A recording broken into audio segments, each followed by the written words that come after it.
Hey guys, welcome to mister Rishi. और आज मैं एक मूवी एक्सप्लेन करने जा रहा हूँ जिसका नाम है आफ्टर डेथ। इस मूवी को डायरेक्ट किया है एग्लिस्का वॉस्लो ने और इस मूवी की जो IMDb रेटिंग है वो है 5.9। मूवी की शुरुआत में एलाइट नाम के एक आदमी को दिखाया जाता है जो कि एक फ्यूनरल हाउस का मालिक है। इसका काम है लोगों को दफनाने से पहले उनको रेडी करना, जो कि एक बूढ़े व्यक्ति को रेडी कर रहा होता है। तभी वहाँ एना पहुंचती है जो कि इस फिल्म की लीड एक्ट्रेस है। एना इस बूढ़े व्यक्ति से मिलने आई थी जो कि एना के पियानो टीचर थे। एना अपने टीचर के डेथ पे बहुत रोती है।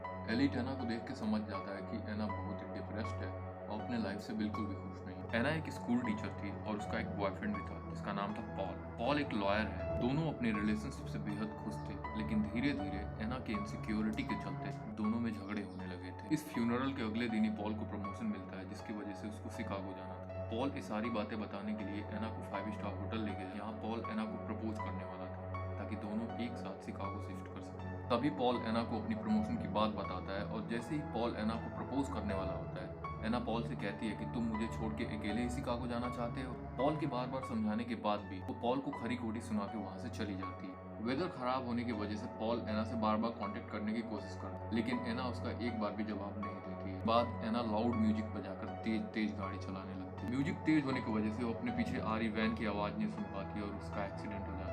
मूवी के नेक्स्ट सीन में एलिट को दिखाया जाता है जो एना के डेड बॉडी को फ्यूनरल के लिए तैयार कर रहा होता है। और फिर अचानक से एना अपनी आंखें खोलती है और एलिट से पूछती है कि वो कहाँ पे है। एलिट उसको बताता है कि 8 घंटे पहले तुम्हारा एक्सीडेंट हुआ था जिसकी वजह से तुम मर चुकी हो और अब तुम्हारी बॉडी फ्यूनरल के लिए तैयार की जा रही है। एना ये सब सुनकर चिल्लाने लगती है और वहां से उठने की कोशिश करती, लेकिन वो अपने बॉडी को हिला भी नहीं पा। और तभी एलिट उसे उसका डेथ सर्टिफिकेट दिखाता है। और फिर अगले दिन पॉल एना को ढूंढने लगता है और उसके घर जाके पता चलता है कि एना का कार एक्सीडेंट में डेथ हो चुका है। तो अगले सीन में एलिट एना के हेड इंजरी को स्टिच कर रहा होता है। तभी रूम में कोई चला आता है जिसे देखकर एलिट एना को एक बेहोशी का इंजेक्शन लगा देता है। इनफैक्ट एलिट का मानना था कि वो मरे हुए व्यक्तियों को देख सकता है और उनसे बातें भी कर सकता है। फिर एना को आखिरी बार देखने उसकी माँ वहाँ आती है। एलिट एना की बॉडी उन्हें दिखाता है जिसे देखकर एना की माँ रोते हुए वहाँ से चली जाती है। उसके कुछ समय बाद एना को होश आ जाता है। फिर वो नोटिस करती है कि उसका पल्स काम नहीं कर रहा था। फिर अगले सीन में पॉल एना से मिलने आता है और एलिट से मिलने के लिए आग्रह करता है, लेकिन उसे मिलने नहीं देता क्योंकि एलिट कहता है कि तुम्हारा उसके साथ कोई भी ब्लड रिलेशन नहीं है तो तुम उससे नहीं मिल सकती। और दूसरी तरफ एना अपने डेथ पे विश्वास नहीं कर पा रही थी क्योंकि चूंकि वो सारे नॉर्मल एक्टिविटी कर रही थी तो उसे लगता था कि डॉक्टर के गलत फहमी की वजह से ही उसे डेड डिक्लेयर किया गया है। ये सब कुछ सुनने के बाद एलिट एना को बताता है कि वो गॉड गिफ्टेड है जिसकी वजह से वो डेड व्यक्तियों से बातें कर सकता है। तो तुम मर चुकी हो और मैं तुमसे बातें कर सकता हूँ क्योंकि मैं गॉड गिफ्टेड हूँ। फिर एना को रियलाइज होता है कि उसके लाइफ में सब कुछ था जिसको उसने कभी वैल्यू ही नहीं दिया और उसकी बेवकूफ़ियों की वजह से सारी वैल्यूएबल चीज़ें उसने अपनी ज़िंदगी से खो दी और इसी टेंशन में फिर से वो वहाँ पे सो जाती है। फिर कुछ समय बाद एना को कुछ आवाज़ें सुनाई देती है और अपने सामने एक ओल्ड लेडी को देखती है जिसकी लाश उसने कुछ समय पहले ही देखी थी और वो देख के काफ़ी डर जाती है और इस डर के मारे हुए अंधेरे कमरे की तरफ भागती है। फिर अचानक से कमरे में उसे कोई अपनी तरफ खींच लेता है और उसके चारों तरफ कुछ आवाज़ें सुनाई देने लगती है। वो आवाज़ें उससे कहती है कि तुम मर चुकी हो, तुम्हें ज़िंदगी डिजर्व ही नहीं करती। फिर एना अपने सामने एक छोटी लड़की को देखती है। वो लड़की उससे कहती है कि मैं तुम्हारी परछाई हूँ। इतना सुनते ही एना की आंखें खुलती है और उसे पता चलता है कि वो तो हेलुसिनेट कर रही थी।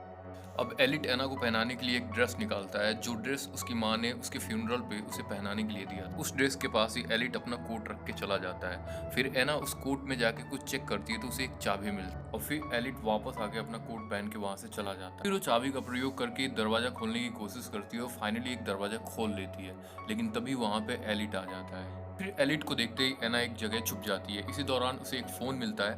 उस फ़ोन से वो पॉल को फ़ोन करती है तो पॉल नेटवर्क प्रॉब्लम की वजह से उसकी बात अच्छे से सुन नहीं पाता है और उसे प्रैंक कॉल समझ के फ़ोन कट कर देता है। फिर से जब वहाँ एलिट पहुँचता है तो एना को गुस्से से कहता है कि तुम एक लाश हो और इस बात पे उसे विश्वास दिलाने के लिए उसे आईने के सामने खड़ा कर देता है। एना अपने आप को आईने में देख के डर जाती है क्योंकि वो एकदम भूतों की तरह दिख रही होती है, मतलब एक लाश की तरह दिख रही होती है। तभी वो सांस लेती है तो आईना का थोड़ा सा पार्ट ब्लर हो जाता है और उसको देखने से पहले ही एलिट उसको पोंछ देता है। और फिर यहाँ पे सारी घटनाएं एना का स्टूडेंट जैक बाहर से देख रहा है। और फिर अगले दिन पॉल एना की चीजें कलेक्ट करने के लिए उसके स्कूल जाता है तो वहाँ पे उसे जैक मिलता है। जैक उसको बताता है कि उसने एना को एलिट के घर पे देखा था। फिर पॉल जैक को कहता है ये तुम्हारा वहम है और उसको बहुत बुरा भला कह के फिर से वहां से चला। फिर दूसरी तरफ फ्यूनरल हाउस में एक डेड बॉडी लाई दिखाई जाती है जो कि एक पुलिस ऑफिसर के भाई की थी। तो पुलिस ऑफिसर अपने भाई को देखने उस फ्यूनरल हाउस में आया होता है। तो उसी दौरान जब वो अपने भाई को देख रहा होता है तो देखता है कि एना की बॉडी थोड़ी सी हिल रही होती है।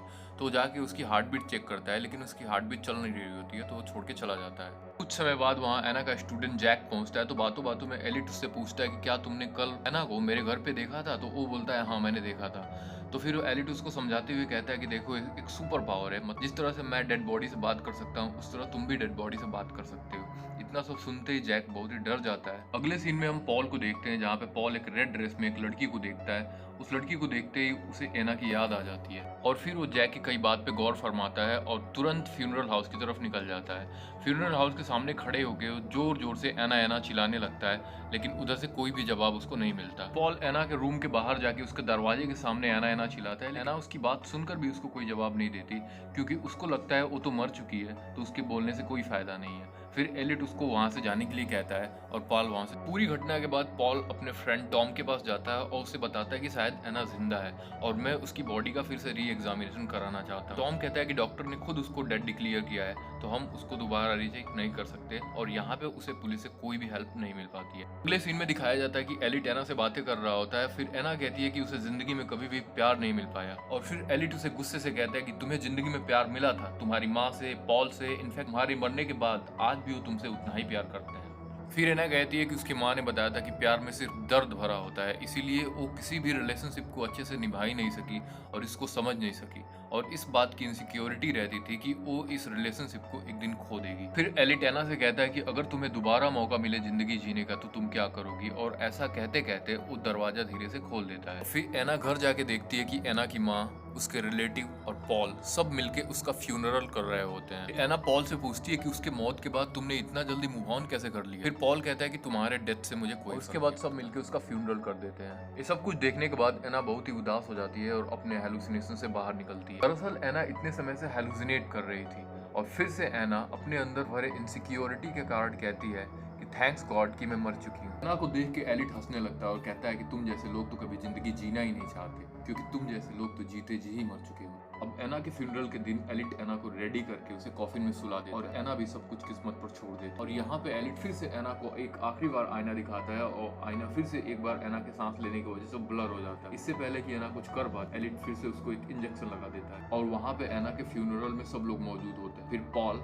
वो अंगूठी जो उसे प्रपोज करने के लिए खरीदा होता है एना को पहना देता है और जैसे ही पहना के दूर हटता है एना थोड़ा सा मूव और पॉल उसके गम में इतना ज्यादा डूबा होता है कि उसके मूवमेंट को समझ नहीं पाता। फ्यूनरल खत्म होने के बाद एलिट एना की एक तस्वीर कुछ तस्वीरों के साथ जोड़ते हुए कहता है कि तुम भी बाकियों की तरह अपनी फैमिली को छोड़ के हमेशा के लिए चली गई। एक्चुअली यहाँ पे दीवार पे मौजूद जितने भी तस्वीरें हैं इन सभी का फ्यूनरल एलिट ने ही किया। फिर अगले सीन में हमको ये दिखाया जाता है कि पॉल लगातार ड्रिंक किए जा रहा है। एलिट उसको रोकने की बहुत कोशिश करता है लेकिन पॉल पे इसका कोई फर्क नहीं। फिर हार मान के एलिट उसको बताता है कि एना अभी जिंदा और आखिरी में पॉल एना को बचा लेता है और फिर दोनों एक दूसरे को गले लगाते हुए अपनी मोहब्बत को एक्सप्रेस करते हैं। और फिर इसके तुरंत बाद ही हमको ये दिखाया जाता है कि पॉल अपने सपने से उठता है और पॉल अपने आप को फ्यूनरल हाउस में पाता है जहाँ पे एलिट उसको बताता है तुम कभी एना के पास गए ही नहीं, फिर जब तुम उसके पास जा रहे थे तो रास्ते में तुम्हारे कार एक्सीडेंट में ही तुम्हारा मौत हो चुका है। लेकिन पॉल इनमें से कुछ भी मानने के लिए तैयार नहीं होता और कहता है कि मैं तो अभी जिंदा हूँ। इसके बाद एलिट पॉल को रॉड से मार के उसकी हत्या करता है और ये सारी घटनाएं जैक उसके बगल में खड़ा होकर देख रहा होता है और इसी के साथ ये मूवी खत्म हो जाती है।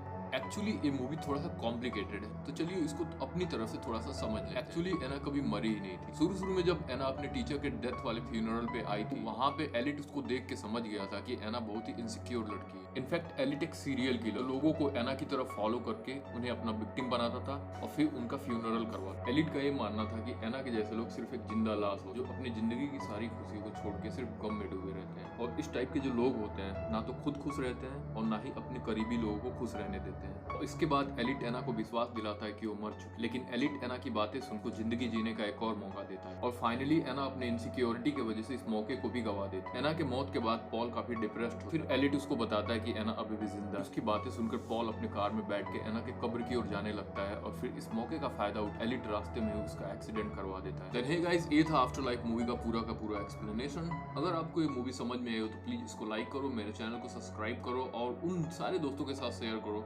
जो अभी भी आफ्टर लाइफ मूवी को समझ नहीं पाए हैं। तो मिलते हैं एक नई मूवी के एक्सप्लेनेशन के साथ एक नए वीडियो में।